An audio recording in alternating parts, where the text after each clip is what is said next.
Hi, Bill here with 30 Minute Woodshop. Thanks for joining. Today I want to show you how to make a ticket shadow box. So what is a ticket shadow box? Really, it's nothing more than a box with a glass front and a slot in the top that you can drop in memorabilia, tickets, ticket stubs, and those kind of things from concerts, sports games, plays, and those types of things. You can even stick a playbill in there too if you want. So pretty easy to make. Like I said, box with glass front. We'll start with that as the basis. If you want to make this ticket shadow box, there's a dimension sketch. You can check it out here at 30minutewoodshop.com, or you can see more down at the bottom and find the link to my blog. You can click on that and pick up the plans and read how to do it. Now, materials I'm going to use. I have this walnut I'm going to be using for the sides. It's a nice piece of 5/4 walnut that I need to do some work on because it's got some gouges and things in it, but it's still going to be pretty nice. I got a back here for it, which is a 1/2 inch plywood, and the reason I'm doing that is because I want to mount this on the wall. So I'm going to be screwing directly into the back. All right, if you're not going to do that, you just want to set it on a counter or a table, you could probably get away with a 1/4 inch. Now I have a 1/4 inch piece of plexiglass here that I'll be using for the front. All right, easy materials to get, not too expensive, and I will say this project may take a little more than 30 minutes though. There is some complexity to it. Basically in setting up the 45s and those kind of things and getting things set up to cut, because accuracy is going to be very, very important here. All right, so let's start doing some layout work. First thing I need to do is cut this thing into a long piece. There's more wood here than I need. What I'm going to do is this. I'm going to cut it into 4 pieces that are 12 inches. Actually, they're going to be 12.5 inches. So that's 48 plus 2. Half, half, half, right? 4 halves. And the reason I'm making it 12.5 is because I want some adjustment in that, so when I start cutting the bevels on each end, all right, in case I make a slight mistake, I'll be good. So first thing I'm going to do is cross cut at 50 inches. Now the reason I'm cross cutting at 50 inches is because there's still, even though this is finished on or surfaced on 4 sides, there's still some checking and things here, kind of rough. So I'm going to run this through my planer and just dust it off. And that way, if I run it through one whole board, all right, and I do that, then I should be good with respect to all these being the exact same thickness. And yeah, I know the planer, if I set them through individually, they will too, but there's always a chance of snipe. So at a minimum, worst case, I got 2 inches down here for snipe.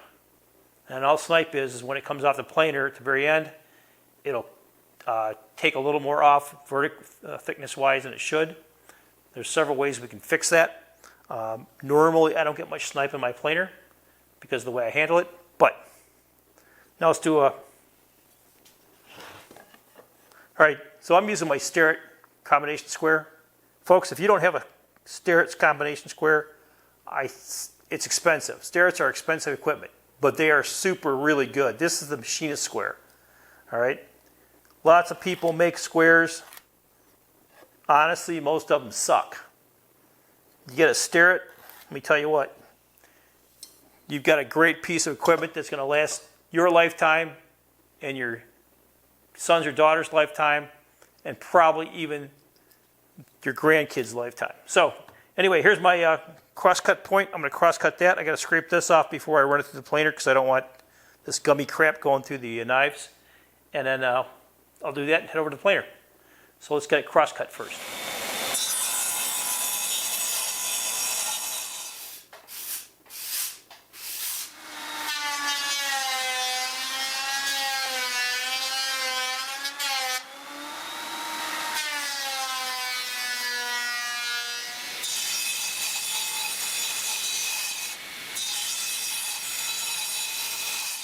We have all these sized lengthwise. Now we got to get them sized widthwise. To do that, I've set this for 3 1/8. All right, and I'm just going to run these through. So let's make some noise.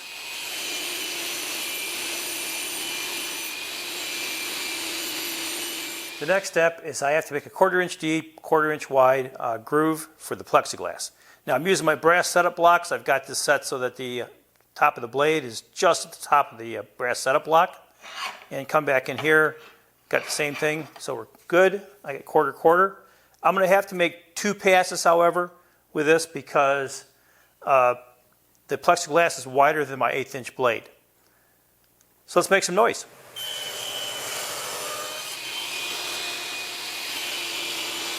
The next step is to cut 45s. Now I've done a lot of setup work. I'll tell you what, these Wexy meters are invaluable. This sets my 45 from relative to the table. Absolutely, if you don't have one, you need to get one. And then I use this, which is a Wexy protractor. Worked really well in setting the 90 degrees between my blade and my fence. So you can see here potentially that hopefully that we got a really nice tight angle here. So using my combination square, I got it all butted up in here. And boy, I tell you what, it's great. So we're ready to start doing some 45s. Let's make some noise.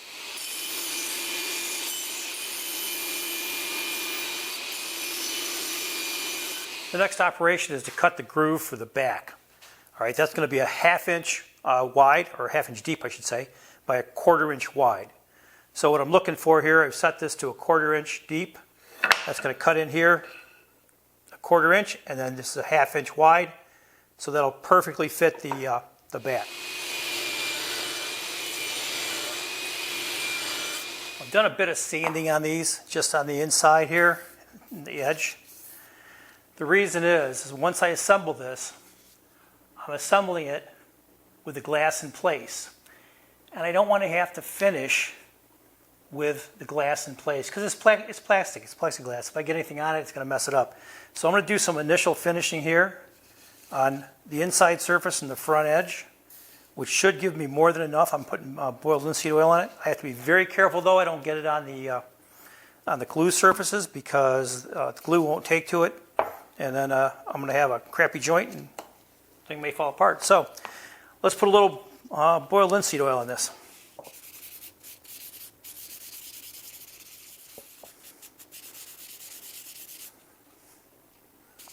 So this is a biscuit jointer or a plate jointer.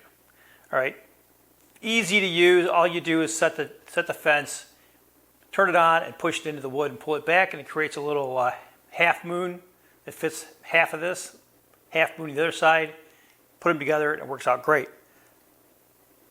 Excellent piece of equipment. I tell you what, I swear by Biscuits. Other people use different types of things. For this type of joint, this plate jointer is going to work perfectly. So what I've done here is I set the fence to 45 for hot. So all I have to do, now I marked a line here, center, all right, that goes with this red line right here. And all I need to do is line that up. Make sure you get the right spot here. Turn it, and then push it in. So, come on in close, let's make some noise.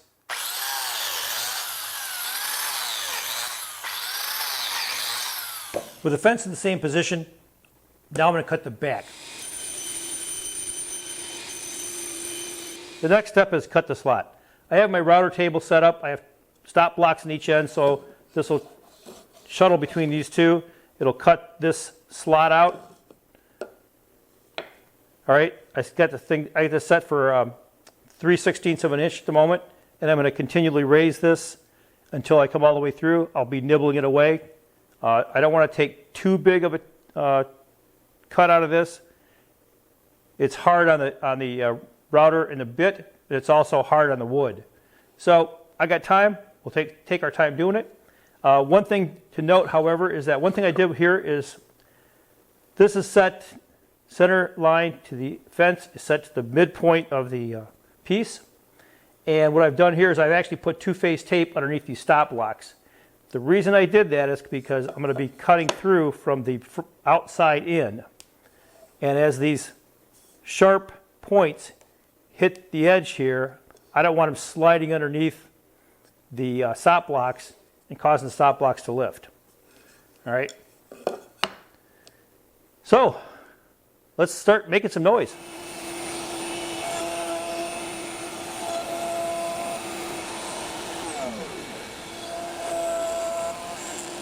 So the slot turned out really well. I'm really happy with it. It's just about perfect. Little more work I got to do in this as far as doing some sanding on the edges and those kind of things, but I'll do that in a minute. What we're going to do now is we're going to do our assembly. So all my pieces are here. I have my biscuits. I've pulled the edge of the plastic back from the plexiglass so it doesn't get caught underneath when I assemble this. And I think we're ready to go. So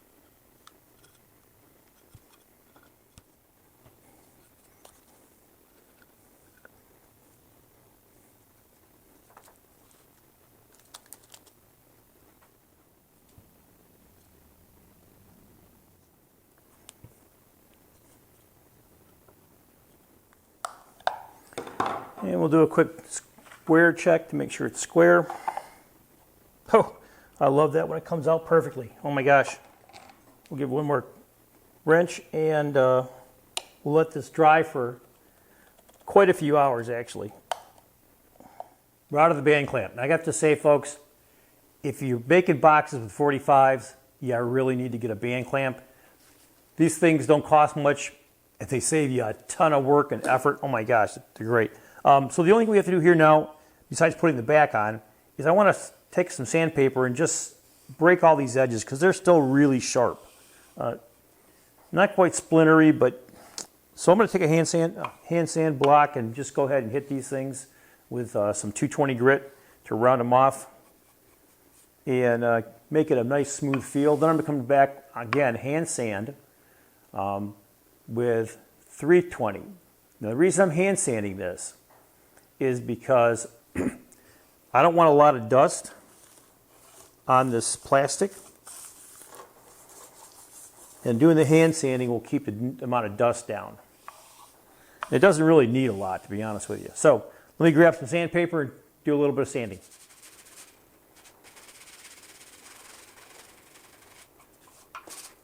With the box done, time to move on to the back. Now the back has to be two things. The back side of the back needs to be black, and the inside of the black I want it to be white. White, so on the inside when you're looking at the tickets and things that get stuffed in there, you have a white background. I'm also going to have my daughter do something on her Cricut so we can paste it on there. I think it's going to look pretty good. The back I want to be black because if it's sitting on a desk or on a counter, this doesn't match the walnut. All right, because it doesn't match the walnut, it'll look kind of weird. If it's black, that's really not a big deal. So I got some rattle can black here. I'm just going to do a quick spray paint on this thing.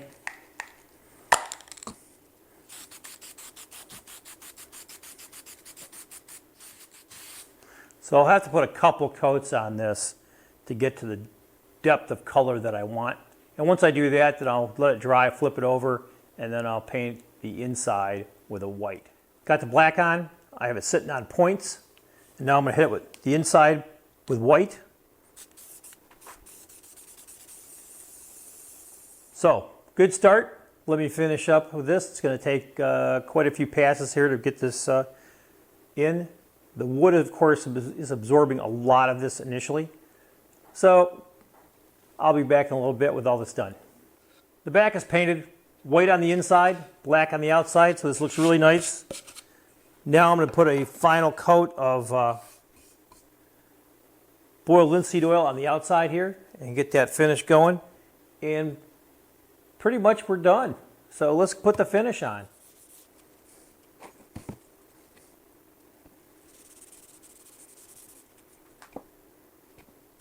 We're at the end of the project. Now all I have to do is get the back secured.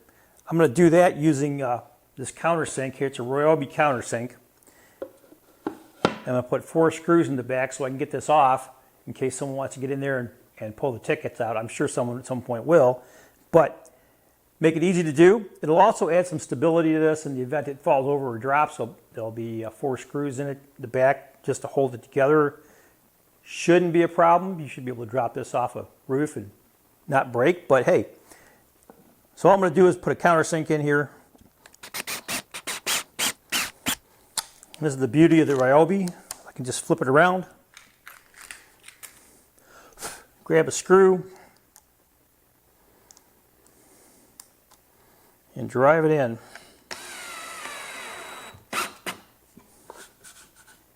Sweet. Okay. Let me put the rest of them in, and we'll be ready to wrap the project up. Nicely finished project. And it was fairly easy. Though it did require a few tools that a lot of people may not have, like a table saw and some things like that. However, great project. Easy to do, frankly. All you need to do is cut some 45s, put in some biscuits.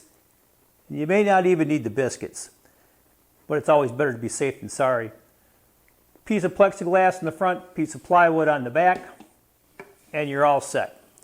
Now, if you're interested in making the project, go to the bottom, hit see more, you'll find a link to my blog. There's a dimension sketch there, or go here, 30minutewoodshop.com. You can find that dimension sketch there. Also, if you go hit see more, you'll find tools and things that I use regularly, things that you might find interesting. Go ahead and explore those, see what you find. And hey, I hope you got something out of this, folks. If you did, do me a favor, hit like and subscribe. I'd really appreciate that. And until next time, good making.